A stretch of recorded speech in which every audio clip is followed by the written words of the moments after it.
Now, before moving ahead, I should make one distinction very clear. Short selling is a beneficial and legal practice, permitting the short seller to profit from declines in a company's share price. Any one of us could do it if we chose to. Short selling, however, is not the same as buying put options. However, both are means of profiting from declines in a stock's price. Naked short selling is a name often applied to an illegal, steroid-enhanced perversion of short selling, and is the most common mechanism by which stock manipulators generate supply-swelling IOUs to sell instead of real shares. Neither you nor I could do this, but until relatively recently, a few powerful folks on Wall Street could and actively did engage in naked short selling in order to manipulate the price of a company's stock down, making their regular short positions and put options much more lucrative. If the distinction between short selling and naked short selling is not completely clear, or if you'd just like to learn more about it, check out businessjive.com.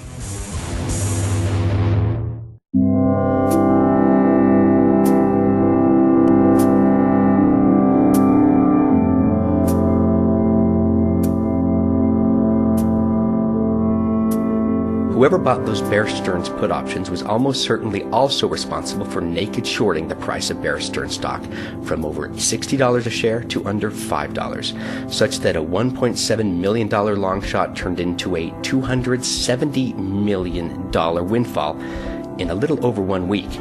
That's a return of 8,000%. And at what cost?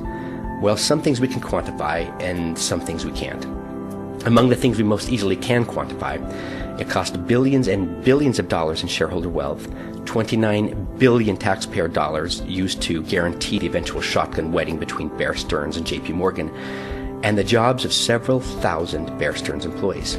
But that's barely the beginning, because the criminals, which is what stock manipulators are, managed to get away with it, and the cost of that may never fully be realized because, as everybody knows, when a criminal gets away with their crime, it's certain to happen again. And indeed, it did.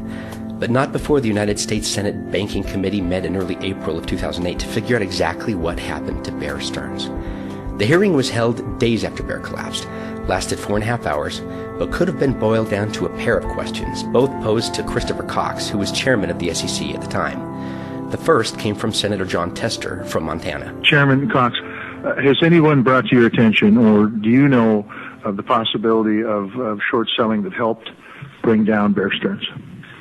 I want to be careful in the way that I respond to your question. It is a perfectly appropriate question. It deserves a straight-up and factual answer. I'm a little bit constrained because the SEC is in the law enforcement business, and I tried delicately to answer that question before. The SEC very aggressively pursues insider trading, market manipulation, and the kinds of illegal naked short selling that have been very publicly alleged in this case. Okay. Thanks. I'll interpret that answer the way I think everybody else in the room interprets it. And the second from Banking Committee Chairman Christopher Dodd of Connecticut. But I was struck. I went back and looked at the volume of transactions. I guess, Mr. Chairman Cox, I'd like to address this to you if I can. I was looking at the volume of transactions. This looks like historic volume. I'm looking at the amount of transactions that occur daily, weekly, transaction on a daily basis. The numbers run at Bear Stearns running up to this week of 3 million, 5 million, 6 million, 8 million, 7 million, 2 million shares, roughly those numbers. You get into the week of March 10th through the 14th, and the volume jumps to 32 million, 54 million, 26 million. On Friday, March 14th, 186 million. A substantial jump in volume. I'm also intrigued about the 30-day puts, the $30 puts, over 10 days.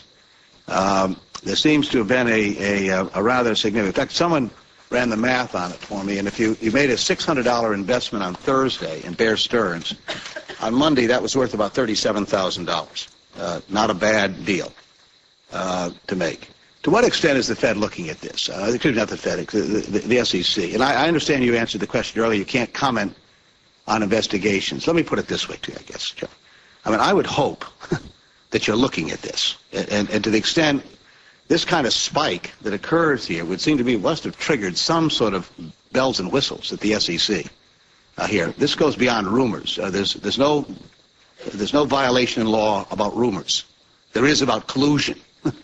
and when I look at a 10-day and 30-day puts, I wonder what's going on here, and whether I see this spike, it at least raises bells and whistles in my mind.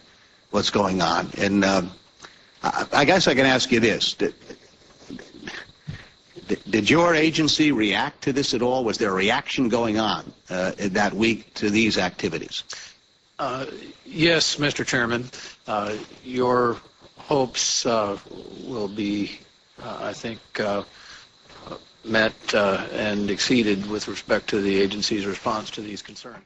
Well, there you heard it. The good news is Cox committed the SEC's Enforcement Division to actively getting to the bottom of the illegal naked short selling that was so obviously responsible for crushing Bear Stearns' stock price. The bad news is this is the same SEC Enforcement Division that spent the better part of a decade actively ignoring plain as the nose on your face evidence of Bernard Madoff's epic scam. The same Enforcement Division that, according to a United States Senate report, wrongly fired SEC investigator Gary Aguirre when he discovered evidence of insider trading by someone Aguirre's superiors deemed too politically powerful to charge with the crime. The same SEC Enforcement Division that has failed to bring a single action against anybody for naked short selling. Based on that track record, you can probably guess what happened. Nothing. And with the expected results, the naked short sellers struck again. This time the target was Lehman Brothers. The actual attack appears to have been planned to begin at the end of June in 2008, specifically on June 27th. That's the day millions of IOUs generated by naked short selling of Lehman stock began pouring into the market, shearing 40% off the company's stock price in just 2 weeks. By now, even the SEC was beginning to get the message. Manipulative naked shorting was a tool used by criminal short sellers to destroy public companies. And, barring something extreme, Lehman, Fannie Mae, Freddie Mac, and others would undoubtedly be next. Perhaps sensing the economic Armageddon on the horizon, on July 15, the SEC announced its intention to temporarily enforce rules meant to curb the already illegal practice of naked short selling, but only in the shares of 19 banks. As the SEC's press release said, today's commission action aims to stop unlawful manipulation through naked short selling that threatens the stability of financial institutions. Immediately, the share prices of Lehman and the other 18 protected companies began to recover as naked short selling of their stock all but ended. But any sense of relief was short-lived as it became obvious to anybody paying attention that the SEC barely even understood what naked short selling is. At least such was the message transmitted loudly by Chairman Cox in this interview on Fox Business Network. There, I guess you could say, is a growing rumbling that the SEC has not been doing its job in terms of enforcing naked short sellers and the rumor mill. How do you respond to those comments? Well, it's a very nice opportunity to explain the mistake that your previous guest made and that a lot of the media are making right now in assuming that naked short selling is illegal. Everybody knows they don't like naked short selling. They assume, therefore, it must be illegal and against the rules in all circumstances, but that's not the case. And as a matter of fact, in the financial sector, in these largely capitalized and big float firms where you can locate shares rather easily, the opportunity to extend a fail well beyond 3 days, well beyond weeks, indefinitely currently exists. We want to make sure that that tool for manipulators, and that's what it is taken away. We are not at all interested in tamping down on legitimate short selling, but what we are after is this sort of witch's brew of the manufacture of false information and then driving the price of the stock down, not through normal laws of supply and demand, but through the manufacture of shares that don't exist, and that's what naked short selling lets you do.